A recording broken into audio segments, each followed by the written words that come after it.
বাংলাদেশের একটা আন্তর্জাতিক মিথ্যাবাদী আছে, আন্তর্জাতিক চাপাবাজ আছে। এটা ভারসাম্যহীন এক কাফেলা। এর নাম হইল আমির হামজা। বলতেছে খাদিজাতুল কুবরা রাদিয়াল্লাহু তাআলা আনহা জীবনে কোনোদিন নামাজ পড়ে নাই। এই যে সাইদ আজকে লেখা না, নাউজুবিল্লাহ মুখটা দেয় না, এই নাউজুবিল্লাহ মুখটা আসে না। মা খাদিজাতুল কুবরা কি নামাজ পড়ছে না? সে বলতেছে রোজা রাখে নাই। এমনকি খাদিজাতুল কুবরা রাদিয়াল্লাহু তাআলা আনহা জীবনে, খাদিজা জীবনে একটা ওয়াক্ত নামাজ পড়েনি, এক ওয়াক্ত নামাজ পড়েনি, একটা রোজা রাখেনি, জীবনে একদিনের জন্য পর্দায় থাকেনি। বলেন, তার পুরা জীবন আমি পড়ে দেখেছি, জীবনে কোনোদিন তিনি পর্দায় ছিলেন না। নামাজ পড়লেন না, রোজা রাখলেন না, হজ করলেন না, যাকাতও দেননি, পর্দায়ও নেই, অথচ আল্লাহ সালাম দিয়েছে। এরপরে দেখেন নামাজ পড়ছি কি পড়ছে না। আমি একটা হাদিস নিয়ে আসছি।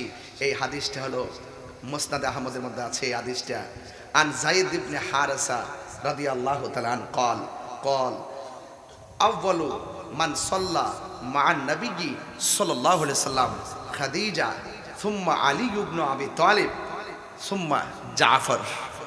রাসূল করিম সাল্লাল্লাহু আলাইহি সাল্লামের পেছনে সর্বপ্রথম নামাজ পড়েছেন, রাসূল করিম সাল্লাল্লাহু আলাইহি সাল্লামের সাথে সর্বপ্রথম নামাজ পড়েছেন তিনি কে? তিনি হলেন খাদিজাতুল কুবরা রাদিয়াল্লাহু তাআলা আনহা। সুম্মা আলী ইবনে আবি তালিব রাদিয়াল্লাহু তাআলা আনহু, হযরত মওলা আলী কাররামাল্লাহু তাআলা ওয়াজহুল কারীম। সুম্মা জাফর, অতঃপর জাফর। আর সেই ব্যক্তি বলতেছে মা খাদিজাতুল কুবরা রাদিয়াল্লাহু তাআলা আনহা জীবনে নাকি নামাজ পড়ে নাই। যে কাজ্জাব এই কথা বলতে পারে তাকে কি আন্তর্জাতিক চাপাবাজ, ফেসিবাদ এবং দালাল মৌলবী এবং মিথ্যাবাদী মৌলবী বলতে মাধবপুরবাসী কি কাউরে গণনা করে কথা বলবে? এরা ইসলাম ব্যবহার করে কথা বলে। কথা বলেন ঠিক কি না বলেন? এদের মুখে ইসলাম আছে, ভিতরে ইসলাম। আমি বলবো অনতি বিলম্বে তওবা করার জন্য। আর ইন্টারিম গভর্নমেন্টকে বলবো আপাতত তার একটা জাদুঘরে রাখেন, মানুষের চিন্না হোক যে এটা আন্তর্জাতিক মিথ্যাবাদী। ঠিক আছে, কথা বলেন ঠিক কি না বলেন? আপনার ফিল আপ হয়েছে গে বাবা? না আপনার দরকার নাই, এটা আমি খবর নিছি। তাহলে আওয়াজ করে কন, আমরা সুন্নিরা 53 বছর এই দেশে প্রমাণ করছি, স্বাধীনতার পরে, আগে তো আসই, আমরা প্রমাণ করছি এই দেশে একমাত্র শান্তিপ্রিয় দল আহলুস সুন্নাত ওয়াল জামাত। এই জন্য আমি বলছি তুমি কে আমি কে, তুমি কে আমি কে, নীরব না বিপ্লব? এই মিথ্যাবাদীদের সাথে আমাদের বিপ্লব হবে। মাজার কয়টা ভাঙছে? 90টা। মাজার কয়টা ভাঙছে? এখন কয়েন, এখন আমরা কি করতে হইব? 5-7 জন মিল্লা প্রতিরোধ কমিটি করতে হইব। যারা মাজার ভাঙতে আইব, আইতো সুযোগ দিবেন, যাইতে সুযোগ দিয়েন না। ওপরে পুরা বাইন্দা রাইকা নাকো খদ দিয়া এরপরে আর বাপ দাদা 14 গোষ্ঠী আইন না প্রশাসনের কাছে তুইলা দিন। কথা কন ঠিক না বেটি? এখন প্রতিরোধ কমিটি করতে হইব। অনেকে আমার বলে হুজুর এখন একটু সাবধানে কথা কয়েন। আমি বলি তোমরা তো 200-300 বছর বাঁচবা, তোমরাই সাবধানে কথা কও। আমার 200-300 বছর বাঁচার শখ নাই। আমি হক কথা কইয়া যদি 2 দিন পরে সাইড দিয়ে মরে যাই আমার কোনো আপত্তি নাই। আপনারা কি আপত্তি আছে? হক কথা কইয়া মরতে চাই। কারা কারা হাত তুলে দেখেন ইনশাআল্লাহ। নারায়ে তাকবীর, নারায়ে তাকবীর, নারায়ে সালাত, আলা কুরআনে সুন্নাত জামাত, নারায়ে গাউসিয়া, নারায়ে তাকবীর, আল্লাহু আকবার। শুকর আলহামদুলিল্লাহ। তাহলে আমরা দলিলের মূলে পাইলাম মা খাদিজাতুল কুবরা রাদিয়াল্লাহু তাআলা আনহা সর্বপ্রথম আমার নবীর সাথে নামাজ পড়েছেন। যিনি বলছেন তিনি নামাজ পড়েন নাই, সে মিথ্যা কথা বলেছেন, সে হাদিস চুরি করেছে। কথা বলেন ঠিক কিনা বলেন? এজন্য এই সমস্ত মন গড়া মৌলবীদের ফান্দে আয়া কইব বা আব্বা আম্মা এবার ইসলামরা একটু দেখেন, আপনারা ইসলামরা একটু দেখেন, এটা ফাও মিথ্যাবাদী। এরা ইসলামকে ব্যবহার করে। যদি ইসলামটা সঠিক ইসলাম লালন করতো, এই দেশের 75% তরিকাপন্থীদেরকে নিয়ে তারা সিদ্ধান্ত নিতে। কথা বলেন ঠিক কিনা? তারা যেহেতু ওলি আল্লাহ বিদ্বেষী, এরা কখনো ইসলাম প্রেমিক না, এরা এই দেশের কেউ হতে পারে না। কথা বলেন ঠিক কিনা? বলেন ডিএনএ টেস্ট করা দরকার এগুলারে। কথা কোন ঠিক কিনা? বলেন কি তা এইটা তো আর সবাই কইবে, আপনারা কইন, আমি তো কইতে পারি না, বুঝলেন না? সব কথা আমি কইতে আমি হলে দৌড়ে দিব, দৌড়ে দিব, আমি হলে থয়া দিব, বাকিটা আপনারা করেন। কিন্তু আপনাদের সাথে আমি আসি ইনশাল্লাহ। কন্যা গেলে গা এ আলাকপুর মাহফিলে যেই লোকটি হয়েছে প্রতিবাদ ডাক দিলে মাধবপুর যান না কিনলে গিয়া, আমি এই দিন কিন্তু কয়েছি অতি শীঘ্রই কিন্তু আমরা মাধবপুর ডাক দিব, সোনারগাঁও ডাক দিব। এই সোনারগাঁর মাধবপুর যদি একসাথে হয়ে যায়, সুন্নিরা যদি শুধু এক একটা কলা গাছ আমরা সংসদে বাড়াইতে পারবো। আপনারা ডলার খাইয়া, আপনারা বিস্কুট খাইয়া, চা বিস্কুট খাইয়া, টুস বিস্কুট খাইয়া ঘুরে যান গা, আর ঘোরাঘুরি করেন না। বুঝেন না কোন কোন জায়গায় গেছে? এই দেশের সার্বভৌমত্বের উপরে একটা কালো ছায়া পড়ছে, কালো ছায়া, একটা আসর পড়ছে। ওলি আল্লাহর তাওয়াজ্জু নিয়া এই আসরকে সেখান থেকে দূরে সরাই দিতে হবে। ওই হাত তুলে বলো ঠিক কিনা? বলো নারে তাকবীর, আল্লাহু আকবার, নারে রিসালাত, ইয়া রাসূলুল্লাহ, আহলে সুন্নাত ওয়াল জামাত জিন্দাবাদ, জিন্দাবাদ। আল্লামা পীর মুফতি গিয়াসউদ্দিন আত-তাহিরি সাহেব। অর্ধেক কথা হলো, শব্দ কোন হস্তে গেলে গা বুঝে না। হেরে নিয়া এ বেটা কি রং সাদে চিনি সারা মারহাবা জোরে গো, আলহামদুলিল্লাহ গো। আমার কিন্তু 3 ঘন্টার ওয়াজ করে লেছি, এটা আমার আসল কথা। একটা প্রতিবাদ করলাম, সুন্নিদেরকে জাগিয়ে তুললাম। এখন সুন্নিদেরকে জাগতে হবে। একবার কি বলছি? একবার বলছি হিকমত বহুত করছি, এবার একটু জিহাদ করি। কথা কন ঠিক কিনা? বলেন ঠিক হবে। জিহাদ হবে কার সাথে? ডাব্লিউদের সাথে। কার সাথে হবে? ডাব্লিউদের সাথে হবে। ঠিক আছে তো ইনশাআল্লাহ? আল্লাহ কবুল করুক, আমিন কর। এখন কারা কারা আখির মোনাজাত না করে যাবেন গা হাত তোলেন। ও একটা অর্ধেক তুলছে, বেটা অর্ধেকের পরে যাবো গা। তখন যদি কেউ উঠেন তাইলে ওই যে একটা আপনার হতে পারে। সবাই বসবেন, বেশি লম্বা না, ঘন্টা খানিক ওয়াজ করে ফিনিশিং দিব। যেহেতু রাত্র বেশি হয়েছে, 10টায় ধরলে মোটামুটি আধা ঘন্টা বাড়ান যা। ওই একটা সারা রাত তোরা রাহা হলি নাই, একটা গজল গাই দেখি রংটা কেমন দেখা যা। নবীরে ভাইলে কি আর কিছু লাগবো? ফাইলে নিরালাহি গো নবী, পাইলে নিরালাহি গো নবী, 2 কদমে চুমু খাবো, 2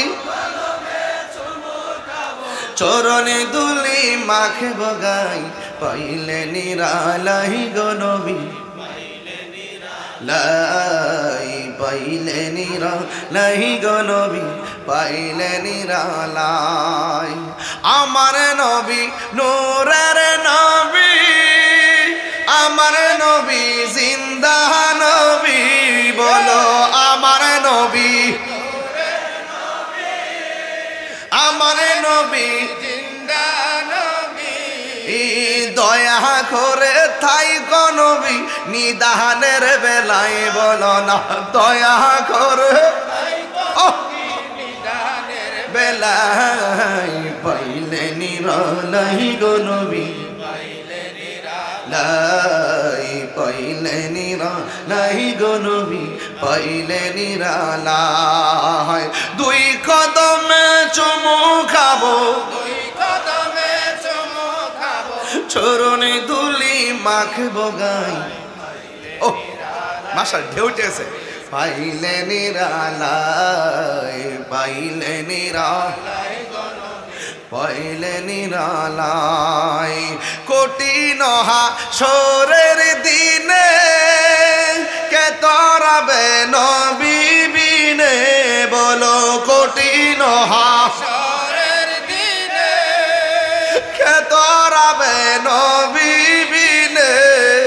ওরে দয়া করে তাই গো নবী হাসরের বেলায়, বলো না দয়া করে তাই গো হাসরের বেলায়, পাইলে নিরালাই গো নবী, লাই পাইলে নিরালাই গো নবী পাইলে নিরালাই একদিন স্বপ্নে দেখলে গো যারে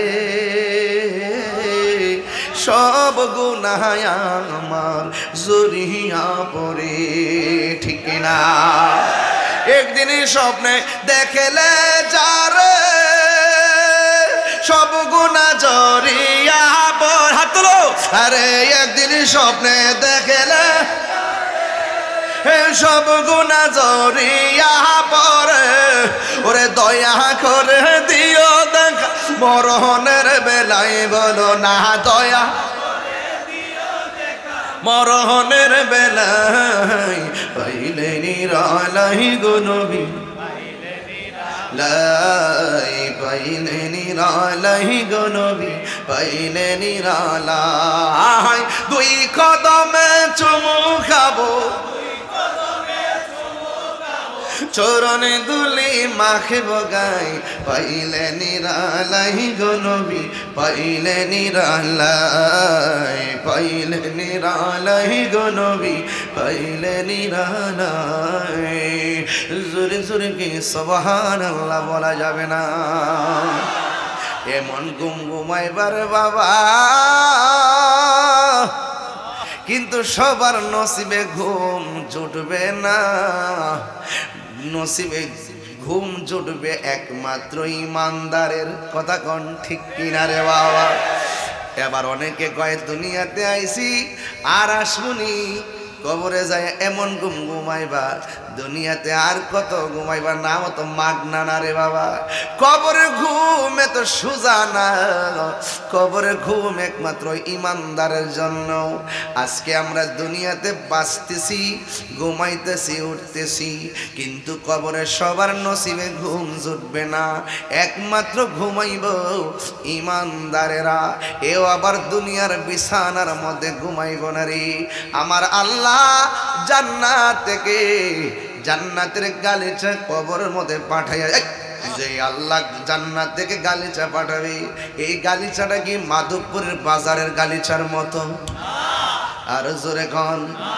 এই কবরে যে গালিচাটা আসবে এটা কি আমাদের খাটের উপরে তোষকের গালিচার মতো না রে না না রে না আমি একটা হাদিস দিয়া তারপরে জিহাদের মাঠে চলে যাব আজকে ওয়াজ হবে নরমে গরমে কথা বলে না বাজান ঠিক কিনা রে বাবা এবার আমার নবী আপনার নবী রহমাতুল আলামিন একটা হাদিস আমার ফরন লাগে রে বাবা এই হাদিসটা হইল কি জানেননি আনাস রাদিয়াল্লাহু তাআলা আনহু কল হযরতে আনাস রাদিয়াল্লাহু তাআলা আনহু থেকে বর্ণিত কলা তিনি বলেছেন কলা রাসূলুল্লাহ সাল্লাল্লাহু আলাইহি ওয়াসাল্লাম আমার নবী আপনার নবী বলেছেন ইন্নাল আবদা ইজা বুদিআ ফি কবরিহি যখন বান্দারে কবরের মধ্যে নামানো হবে ওয়া তাওয়াল্লা আনহু আসহাবুহু যখন কবরে নামাইয়া আপনজন চলে আসবে লা ইয়াসমাউ কুরআনি আলিহিম ওই আপনজনদের পায়ের যে আওয়াজ আছে এই আওয়াজ কবরের বাসী শুনে সুবহানাল্লাহ আর আমার দেশের মৌলবী এরা কি কয় জানেননি কয় মৌলবীটা কেডা জানেননি কয় মৌলবীটা হইল আবুল বাশার কি কয় রে আবুল কালাম আজাদ বাশার সে বলতেছে যে একটা না কামালউদ্দিন জাফরি সাহেব তিনি বলতেছেন জামাতের বক্তা কামালউদ্দিন জাফরি সাহেব বলতেছে নবীর উপরে দরুদ পড়লে নবী শুনে না শুধুমাত্র তাই নয় নবীর রওজা মুবারকের কাছে গিয়াও নাকি নবীর ডাক দিলে শুনে না নবী নাকি মরে রইছে মরে পড়ে আছে ফেরেশতারা দিলে নাকি নবী শুনে এর আগে নাকি শোনার ক্ষমতা নাই অথচ তুমি যে বন্ধুরে নবীরে সালাম দিলে তোমার এত গায়ে জ্বলে কেন গুরুস্থানের মধ্যে যাইয়া কি সালাম দাও আসসালামু আলাইকুম ইয়া আহলাল কবর কবরবাসীরে তুমি সালাম দিতেছো এই জায়গার মধ্যে কোনো ফতোয়া নাই সালাম দিতে গেলে কয় সরাসরি সম্পর্ক রাখতে হবে সালাম দিতে গেলে সরাসরি হওয়া লাগবে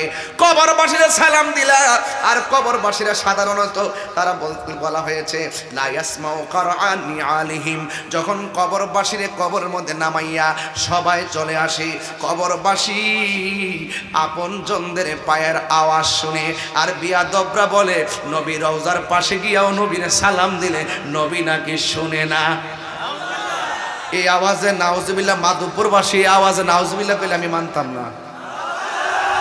3 বার কোন নাউজুবিল্লাহ।